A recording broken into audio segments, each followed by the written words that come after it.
तर जलपर्यटन केंद्राचं मुख्यमंत्र्यांकडून भूमिपूजन होत आहे। जलपर्यटन केंद्राचं आता मुख्यमंत्री एकनाथ शिंदे यांच्याकडून भूमिपूजन केलं जात आहे। तर या ठिकाणी मुख्यमंत्री आणि यांनी भूमिपूजन केलेलं आहे। तर भंडाऱ्यामध्ये हे जलपर्यटन केंद्राचं मुख्यमंत्री एकनाथ शिंदे यांच्याकडून उद्घाटन केलं जात आहे। तर या ठिकाणी तुम्ही या दृश्यांच्या माध्यमातून पाहू शकता, या ठिकाणी शेकडो नागरिकांची उपस्थिती आहे। तर मुख्यमंत्र्यांनी या ठिकाणी जलपर्यटन केंद्राचं भूमिपूजन केलेलं आहे। तर मुख्यमंत्र्यांच्या हस्ते शुभारंभ करण्यात आलेला आहे।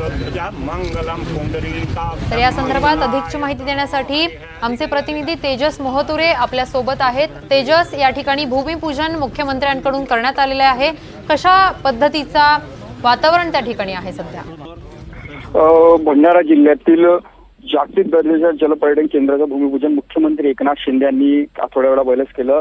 हा जागतिक जल केंद्र जो आहे हा गोसेखुर्द याच्या बॅक वॉटरच्या परिसरात बनवला आहे आणि याचा पहिला टप्पा आहे। या पहिल्या टप्प्याला राज्य सरकारने 205 कोटी रुपये दिलं आणि आपण बघू शकता की मुख्यमंत्री खुद इथे आलेले आहेत। ते स्वतः आता संपूर्ण परिसराची इथे पाहणी करत आहे आणि त्यामुळे भंडाराकरांना एक दिलासा देणारी बातमी आहे, कारण की अनेक बेरोजगारांना एक रोजगार मिळणार आहे। त्यासोबत केंद्र सरकार सुद्धा या संदर्भाने पावले उचलून भरीव निधी देणार आहे।